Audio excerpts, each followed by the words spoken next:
Mi esposa infiel destruyó 24 años de matrimonio y me engañó con un hombre que escondía drogas dentro de mi casa. Me vengué de forma brutal, la transmití en vivo para nuestra hija y acabé con la vida de los traidores. Si te gustan las historias de traición y venganza, dale like al vídeo, suscríbete al canal y activa la campanita para recibir notificaciones de nuevas historias. Me llamo Romeo, tengo 50 años y me paso el día negociando con millonarios y empresarios que quieren cambiar de coche como si se cambiaran de camisa.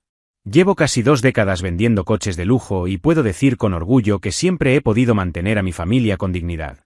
Mi esposa, Ximena, de 44 años, es nutricionista, o al menos antes se dedicaba a esa profesión. Tuvimos 3 hijos, Alejandro, de 25 años, Isabella, de 22, y Pablo, el menor, de 19. Durante mucho tiempo, fuimos esa pareja ejemplar, ¿sabes? Almuerzos dominicales llenos de risas, viajes de fin de año, una rutina aparentemente sólida. Pero eso, se acabó. Todo empezó a ir cuesta abajo silenciosamente, casi imperceptiblemente. No fue una pelea explosiva ni un evento importante, fue más bien una fuga lenta. Ximena, que siempre había sido reservada, casi metódica con su agenda paciente y sus recetas caseras, decidió descargar una aplicación para eventos locales. Dijo que quería distraerse, hacer algo por ella, y terminó uniéndose a un grupo mixto de softball. Para aliviar el estrés, dijo. Al principio, me pareció genial. Después de tanto tiempo encerrada en casa durante la pandemia, cualquier iniciativa parecía valiosa. Pero con el tiempo, esta iniciativa se convirtió en una obsesión. Ximena pasó por un momento muy difícil durante la pandemia. Siempre se había cuidado mucho, pero engordó casi 12 kilos en menos de un año.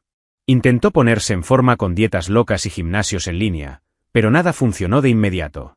Esto empezó a afectarla emocionalmente. Podía ver la frustración acumulada en sus ojos, algo que ninguna ensalada detox podía solucionar. Empezó a decir que ya no se reconocía, que era invisible, e intenté apoyarla lo mejor que pude. Pero hoy veo que el apoyo que buscaba no era precisamente el mío.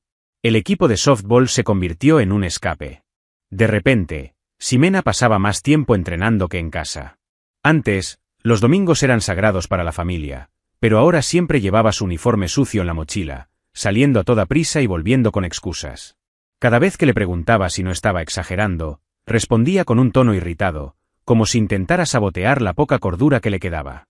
Confieso que al principio pensé que era solo una etapa, una forma de reconectar consigo misma. Pero lo que no sabía era que esta etapa sería el detonante de todo. Por aquella época, empecé a notar que el humor de Ximena cambiaba con facilidad. Oscilaba entre momentos de energía, como si se hubiera tomado 10 tazas de café, y momentos de apatía total, en los que se quedaba encerrada en su habitación o en el baño durante horas. Mis hijos también empezaron a comentar. «Mami se está portando raro», dijo Isabella un día. Y de verdad que sí. Dejó de reírse de los chistes tontos de Pablo, ya no le interesaban las historias de trabajo de Alejandro y evitaba incluso nuestras conversaciones más triviales. Parecía que había dejado el papel de madre y esposa para asumir el de una adolescente aburrida. Aún así, incluso con la creciente distancia emocional, me negaba a imaginar lo peor. Después de todo, llevábamos 24 años juntos. Pensaba, esto es solo una crisis de la mediana edad, un momento de fragilidad, algo que pasará. Pero en el fondo, algo ya empezaba a dolerme. Algo me decía que esta mujer ya no era la misma Ximena que se había enamorado de mí en un congreso de nutrición en Guadalajara. Algo, o alguien, la estaba manipulando. Y yo, como un idiota desconsolado, me aferraba a la esperanza de que solo fuera cansancio, estrés o inseguridad. Poco sabía en el hoyo en el que estaba a punto de caer. La primera vez que oí hablar de Eduardo, pensé que era solo otro fanfarrón del campo, un tipo que se cree un buen jugador porque marcó un gol de adolescente. Ximena lo describió como insufrible, presumido y engreído. Dijo que era de los que hacían chistes sexistas en los entrenamientos, que siempre presumía de su antigua carrera en ligas semiprofesionales de softball y que, según ella, solo se perdió los Juegos Olímpicos por un accidente que le destrozó la rodilla. Me pareció curioso lo mucho que hablaba de él, siempre en tono crítico, es cierto, pero hablaba. Con el tiempo, se hizo evidente que Eduardo aparecía demasiado en sus conversaciones. Siempre había una nueva historia sobre él. Hoy trajo una botella de mezcal y empezó a gritarles a todos. ¿Puedes creer que fume durante el entrenamiento? Intentó enseñarme a batear y casi me da con el bate. Al principio, Parecía que solo se estaba desahogando, pero luego empecé a notar un patrón. Hablaba tanto del tipo que parecía estar obsesionada. Pero en lugar de distanciarse de él, como haría cualquier persona sensata cuando alguien la molestaba, parecía acercarse cada vez más.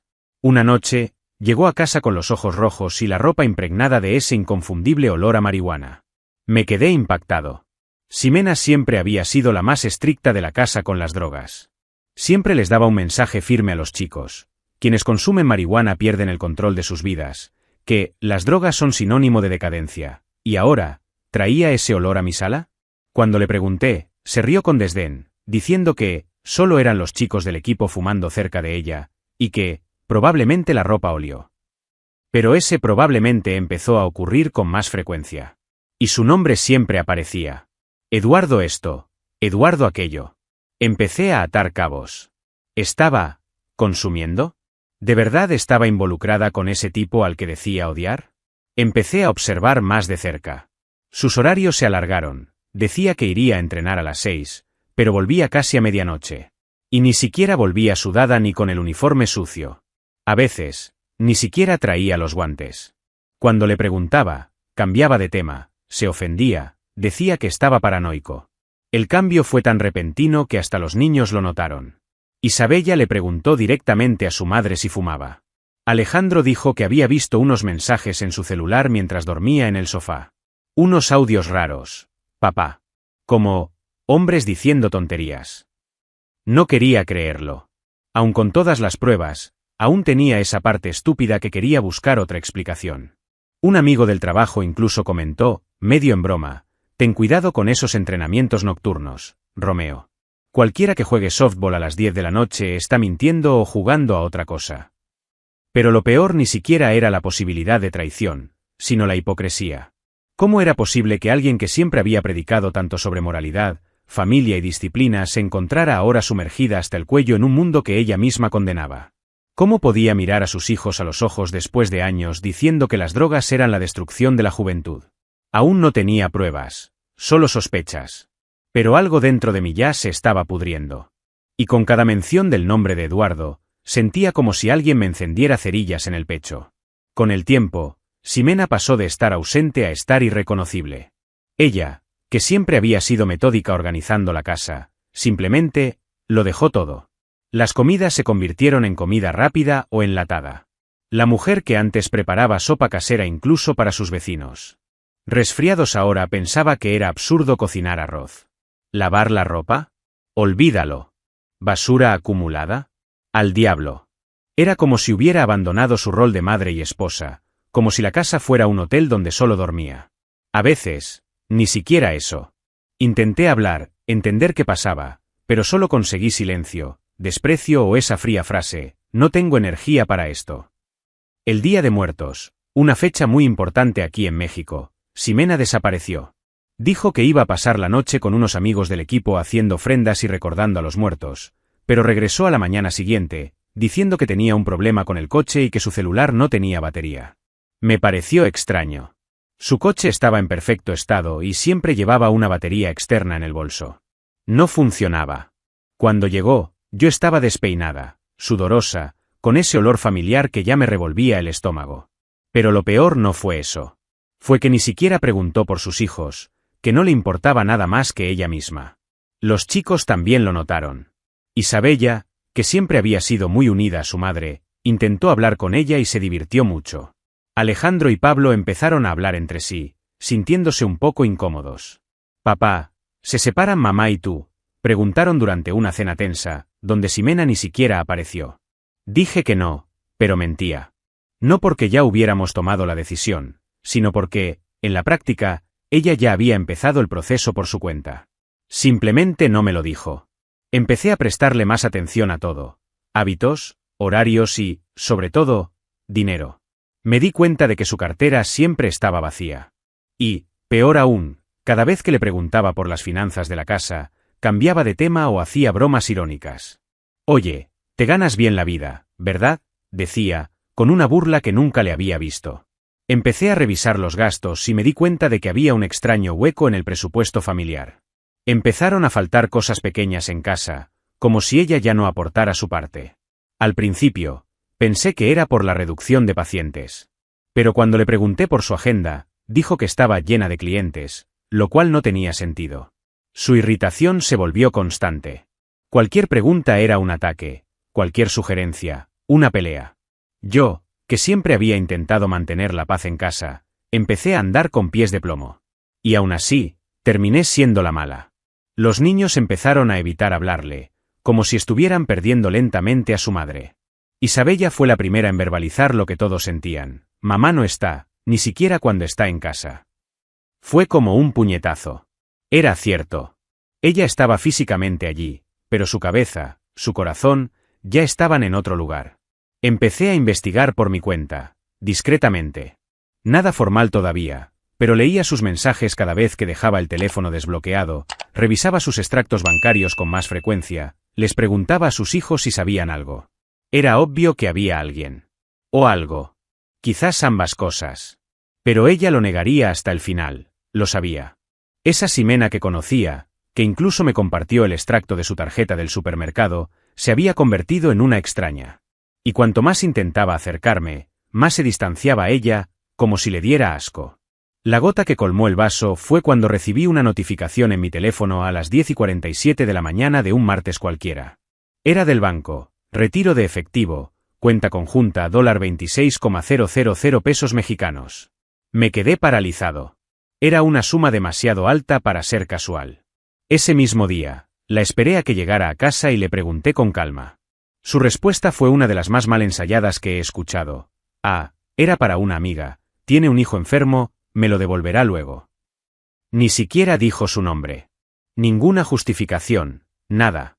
Solo ese encogimiento de hombros, como si hubiera sacado 20 pesos de la cartera y no casi todo el salario de mucha gente.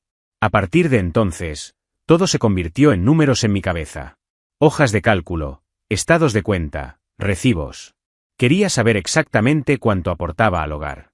Y la verdad era, casi nada.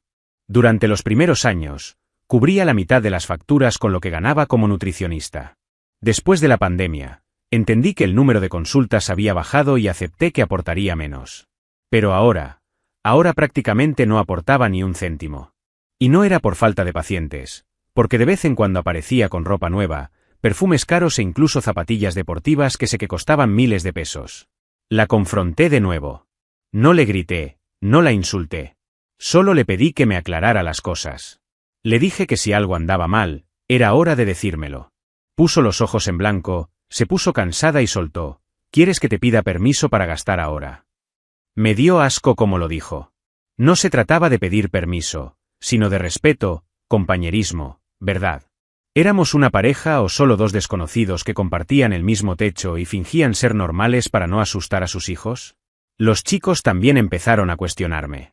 Pablo me pidió dinero para el entrenador de la universidad porque su madre no tenía para ayudar ese mes. Alejandro mencionó que se había negado a ayudar a su abuela con las medicinas, diciendo que estaba en apuros.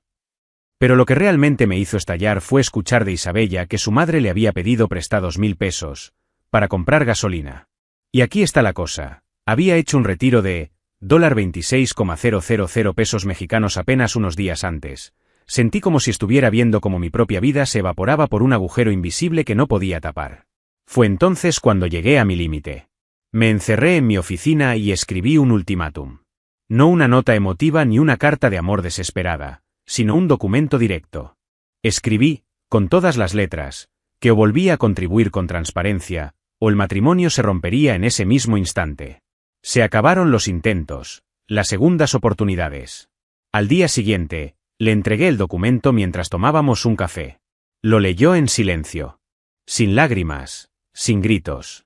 Simplemente se levantó, dejó el periódico sobre la mesa y se marchó sin decir palabra.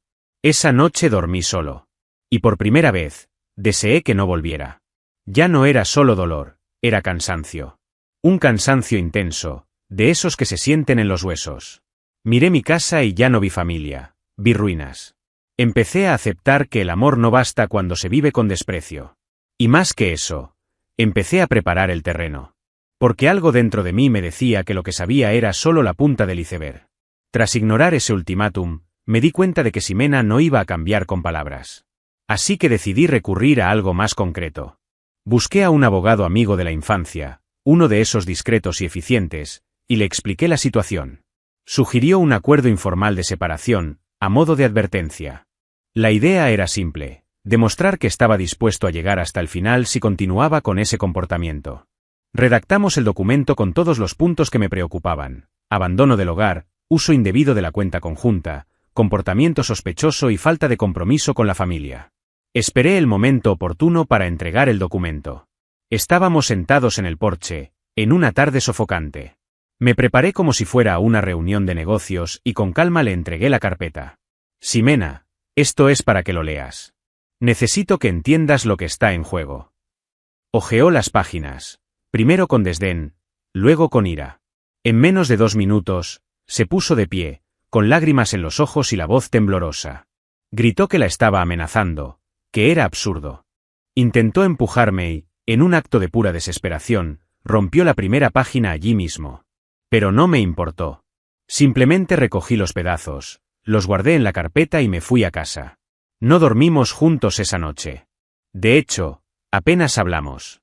Ella se quedó encerrada en su habitación y yo me senté en el sofá, con el corazón latiéndome como si fuera a estallar.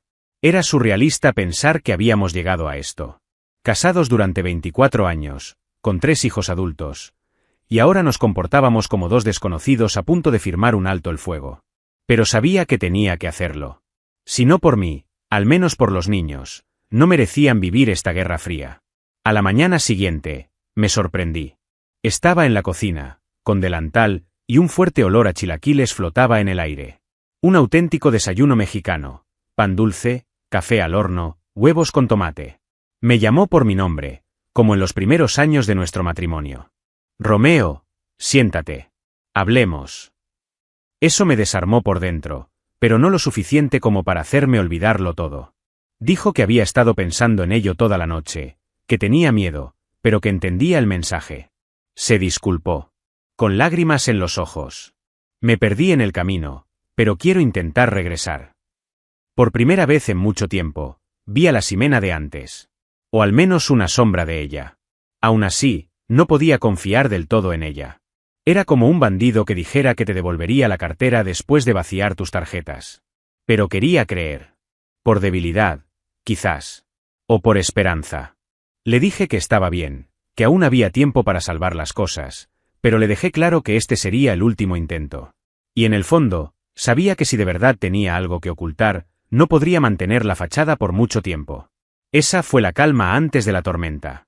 Durante unos días, parecía una persona diferente, servicial, cariñosa, incluso cuidadosa con el dinero.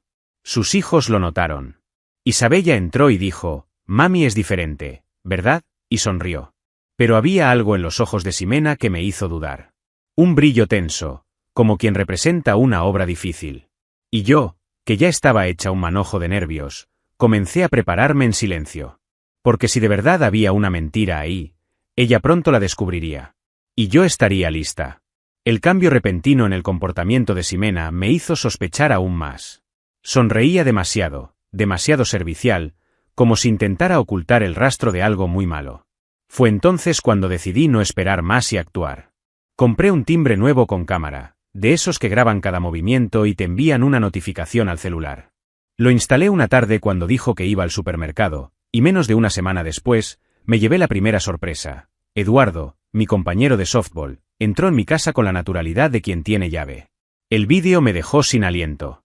Llamó suavemente a la puerta, miró a su alrededor, entró sonriendo y desapareció por el pasillo. Ni siquiera 5 segundos. Sin llamar, sin esperar. En otras palabras, esto no era nada nuevo. Esto ya había sucedido. Vi cada segundo de la grabación como si fuera CSI. La forma en que entró, la forma en que se quitó las gafas de sol mientras aún estaba afuera, la forma en que se pasó la mano por el pelo, era un hombre que se sentía como en casa. Y ahí mismo, en ese momento, lo supe, no solo me estaba engañando. Me estaba tomando el pelo. Dentro de mi casa. En el sofá donde estaba sentada con mis hijos. No pude dormir esa noche. Y a la mañana siguiente, salí decidido.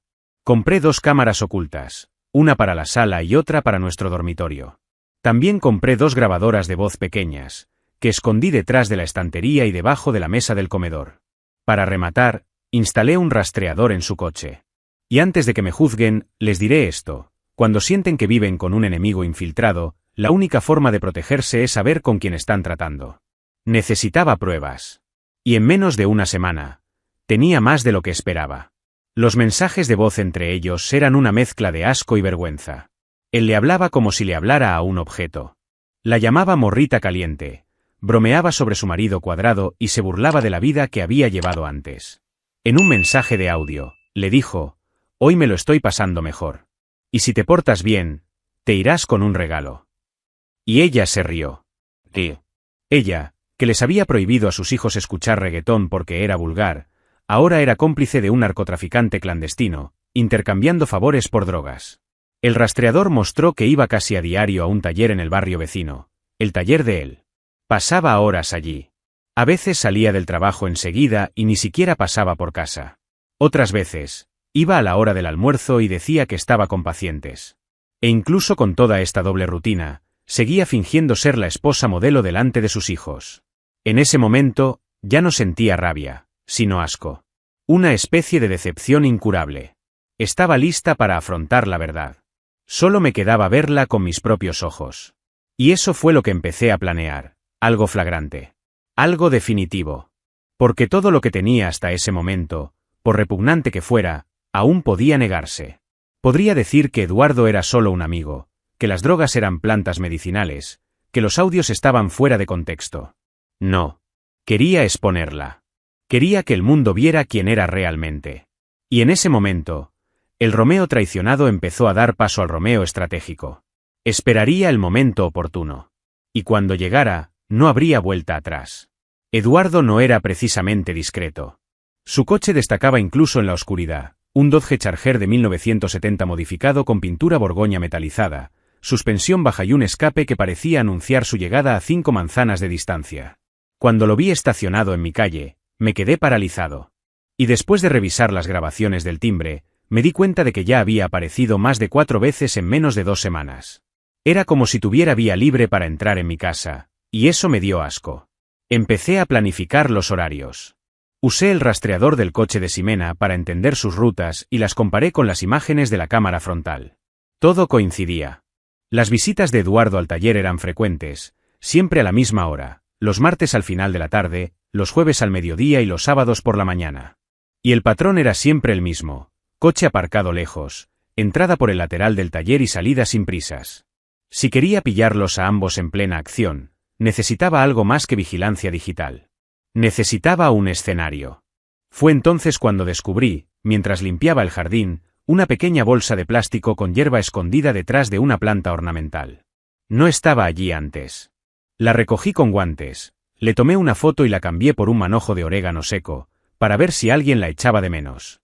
Y, efectivamente, 2 días después, vi a Ximena buscando nerviosamente por el lugar a través de una cámara oculta en el pasillo trasero. Al no encontrar lo que buscaba, hizo una llamada rápida. A juzgar por el tono, era él. Habló en voz baja, pero lo suficientemente alto como para que lo entendiera. «No está aquí». «Sí, te juro que lo dejé ahí». Esa reacción lo confirmó todo. Estaban usando mi patio trasero como escondite. Una falta de respeto que traspasa cualquier límite. Era como si mi casa se hubiera convertido en su cueva, su territorio privado, como si yo fuera un invitado en su vida. Instalé una cámara discreta mirando hacia el patio trasero, detrás de una caja de herramientas. La conecté a mi celular con alertas en tiempo real. Ya no podía dormir bien. Cada notificación me hacía saltar de la cama. Estaba de cacería, pero a diferencia de las películas, el villano dormía a mi lado. Lo preparé todo. Les di una excusa a mis hijos y les dije que estaría fuera el fin de semana por un evento de concesionarios. En realidad, me alojé en un hotel barato a 5 cuadras de casa, con vista directa al callejón. Llevé mi laptop, una pistola registrada, mi bereta, que siempre guardaba en la caja fuerte, y mi celular conectado a las cámaras. Era solo cuestión de tiempo. Y sabía que el orgullo de ambos no dejaría pasar una oportunidad como esa. Con la casa libre, vendrían. La única pregunta era cuándo. No solo quería atraparla. Quería que viera mi cara. Que sintiera el impacto de ser atrapada con los pantalones bajados, literalmente. Que supiera que todas las mentiras, el abandono de sus hijos, los saqueos, el olor a drogas, las grabaciones de audio, todo tenía un nombre, una época y un rostro. Habían jugado con mi dignidad demasiado tiempo. Y ahora, iba a devolverles el golpe. No con gritos. No con escándalos. Con pruebas. Con justicia. Y con un dolor tan bien calculado que lo recordaría el resto de su vida. Era sábado por la noche, casi las 10 de la noche, cuando mi teléfono vibró con la notificación de la cámara del patio trasero. En la pantalla, el charger era color borgoña. La bestia había regresado a su guarida. Mi corazón latía tan rápido que sentía un hormigueo en los dedos. La casa estaba a oscuras, tal como lo había planeado. Tomé mi bereta, ya cargada, me la puse en el cinturón y empecé a caminar por el callejón lateral. Entré por atrás con la llave de repuesto que Ximena juró haber perdido. Cuando abrí la puerta de la cocina, ya oía risitas ahogadas provenientes de la sala. Yo también reí. Pero para mis adentros. Caminé en silencio, sintiendo el frío del suelo bajo mis botas. Llegué al pasillo y vi lo que necesitaba. Eduardo, desnudo, tumbado en el sofá con un porro en la boca, Ximena encima, como si fuera una película porno barata. La habitación olía a sexo, sudor y marihuana. Di 3 pasos, saqué la pistola de mi cintura y apunté. Al suelo. Ahora, gritó. Se quedó paralizado. Les tiré la llave de la puerta y les dije que se vistieran bien para que la policía no se los llevara desnudos. Porque sí, la policía ya estaba en camino. Llamé antes de entrar, solo esperaba que me pillaran con las manos en la masa. Ximena intentó murmurar algo, pero ni siquiera la miré a la cara. Simplemente saqué mi teléfono e hice una videollamada. Isabella contestó al primer intento. Le enseñé la sala, las 2 inmóviles en la alfombra, con la ropa tirada por todas partes, el porro aún encendido en el cenicero. ¿Ves, hija? Con este tipo de hombre tu madre destrozó a nuestra familia. Guardó silencio unos segundos, y luego lloró. Gracias, papi. Gracias por enseñarme. Terminé la llamada y me senté en el sillón con la pistola en el regazo, esperando a que la policía llamara. Cuando llegaron, fue rápido. 2 policías armados se entraron por la puerta principal. Eduardo intentó discutir, pero los audios que ya había enviado en el boletín en línea hablaban por sí solos. Uno de ellos sacó una bolsita de la chaqueta de Eduardo, más marihuana, papel, una botella con un líquido sospechoso. Registraron a Ximena y la llevaron a la patrulla, pero como no llevaba nada ilegal, la liberaron horas después. En cuanto a Eduardo, con antecedentes penales, fue arrestado bajo sospecha de posesión y tráfico. Su historial, tan sucio como el suelo de esa habitación, no le dio ninguna posibilidad de escapar. Después de que todo terminó, me senté en el sofá, el mismo donde minutos antes mi esposa había estado montando a su amante como si fuera la última noche de su vida. Miré a mi alrededor y me di cuenta, este ya no era mi hogar. Era la escena de un crimen. Una ruina con muros de mentiras.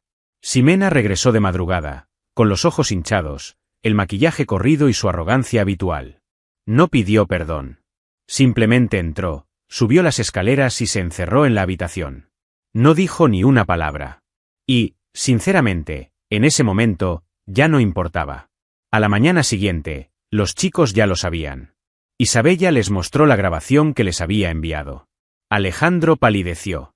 Pablo, que siempre había sido callado, simplemente dijo, no quiero volver a ver a ese tipo. El silencio durante el desayuno fue triste, pero no dolió. Era el comienzo de una nueva etapa. Sabía que habría más dolor, más papeleo, más desgaste. Pero al menos ahora, todo estaba a la vista. Se le había caído la máscara. Y si Ximena pensaba que lo peor era que la atraparan, estaba muy equivocada. Lo que vendría después sería aún más duro para ella. Tras el incidente, fue imposible fingir que el matrimonio seguía en pie. Ximena pasó los siguientes días en silencio, como atontada. Y yo, en cambio, estaba más lúcido que nunca. Pasé las noches revisando documentos, reconsiderando decisiones, calculando cada paso. Hasta que programé una nueva reunión con el abogado y redacté los términos del divorcio con precisión quirúrgica. La casa, valuada en más de 2 millones de pesos, se vendería y las ganancias se dividirían. 55% para ella, 45% para mí. Yo cedería parte de la propiedad, pero ella tendría que ceder algo mayor. Me aseguré de incluir una cláusula clara. Ximena no tendría derecho a ni un solo centavo de mi jubilación. Nada. Ni pensión, ni reparto futuro. Ese dinero sería exclusivamente para mí, si quería, para nuestros hijos. El abogado leyó cada línea y me felicitó.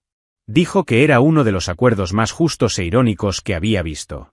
La mujer que intentó destruir mi vida emocional y financiera se llevaría la mitad de la casa. Sí, pero sin ningún derecho a mi futuro. Y eso le dolió más de lo que podría haber imaginado. Cuando le entregué los papeles, se quedó allí un rato. No armó un escándalo, no gritó, no suplicó. Simplemente firmó. Con rabia en los ojos, pero firmó. Me preguntó si de verdad iba a hacer esto, como si no lo hubiera terminado semanas antes. Respondí con la mirada. Se levantó de la mesa y subió a su habitación sin decir nada. Y ahí, en ese momento, sentí que se me quitaba el peso de 24 años de encima. No fue alegría, fue alivio. Como sacarse una piedra del zapato después de caminar 100 kilómetros con el pie lastimándote. Isabella fue la primera en tomar partido. Lo dijo sin ambajes: mi madre murió por mí esa noche.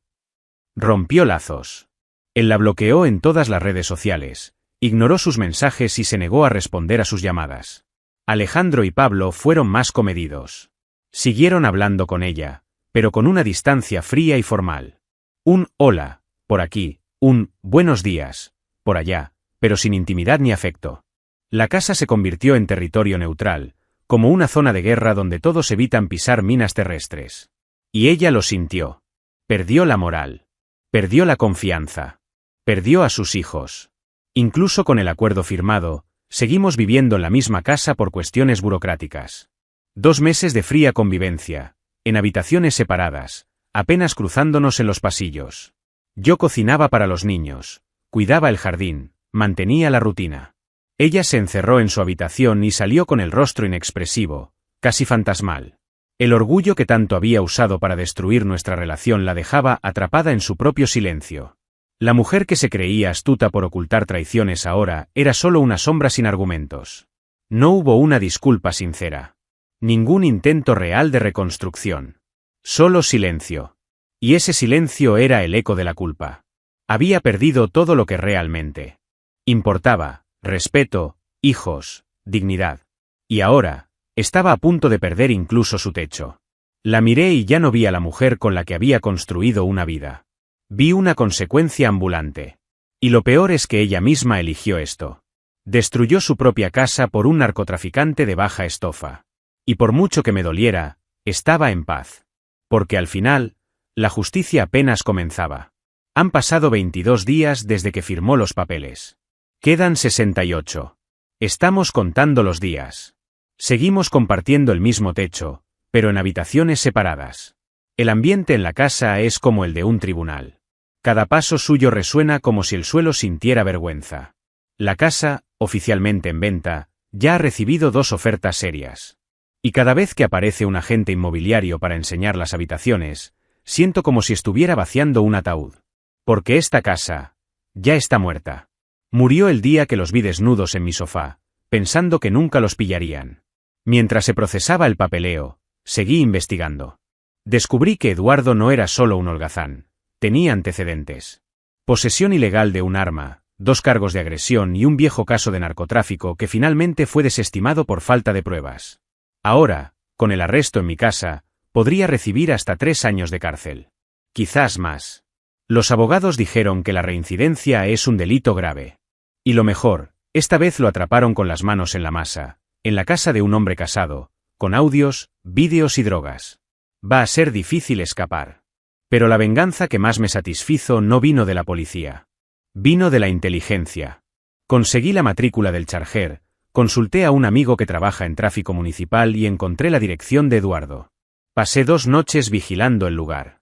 Lo vi cuando salía con sus hijos, vi a su esposa, sí, tenía pareja, y anoté su rutina. Luego, reuní las huellas, los audios, las imágenes de la cámara de la sala y armé un expediente. Lo imprimí todo y lo metí en un sobre discreto. Se lo entregué personalmente a su pareja en el taller. Tienes que ver esto antes de seguir confiando en este tipo. 2 semanas después, el taller cerró. Echaron a Eduardo de la sociedad. Su esposa, ahora exesposa, se llevó a los niños y se fue a casa de su madre. Según una vecina, se enteró de todo, incluso de que usaba el dinero del taller para pagar drogas y prostitutas. El tipo perdió a su familia, su trabajo y, con suerte, perderá su libertad en los próximos meses. ¿Y yo? Solo observé. No tuve que mover un dedo. Simplemente dejé que las mentiras se derrumbaran sobre él como un edificio en ruinas. Era la justicia poética de la que Ximena tanto se había burlado, ahora, viva y desnuda ante ella. Ella sabe lo que pasó. Sabe que fue por mi culpa. Pero no tiene el valor de enfrentarme. Finge no saber nada. Sigue vagando por la casa como el fantasma de alguien que una vez fue esposa y madre. A veces, la oigo llorar suavemente en su habitación. Pero no siento pena por ella. Porque no fue un accidente. No fue un error. Fue una decisión continua, planificada y egoísta. Y pensó que se saldría con la suya. Pensó que podía jugar con la dignidad de un hombre y quedar impune. Ahora, vive con el peso de la vergüenza y el desprecio de sus propios hijos. Perdí un matrimonio de 24 años. Pero conocí la verdad. Y por mucho que duela, saber con quién dormía realmente cada noche fue una liberación. Ya no soy el mismo hombre que era, y puede que nunca lo vuelva a ser. Pero me niego a ser la víctima que ella intentó pintarme. Porque al final, ella fue la que terminó sola, rota y despreciada. Por un narcotraficante de mierda con una Dodge vieja. ¿Y yo? Sigo adelante. Con mis hijos a mi lado, la justicia en mis manos y la paz de saber que terminé la farsa de la manera más silenciosa, quirúrgica y cruel que pude. Deja tu opinión en los comentarios, dale me gusta al vídeo y suscríbete al canal para recibir notificaciones de nuevos vídeos. Además, ayúdanos a llegar a más personas y a formar una comunidad. Aprovecha y mira una de las historias que aparecen a continuación sobre nuevos informes de traición, venganzas. Hasta la próxima historia.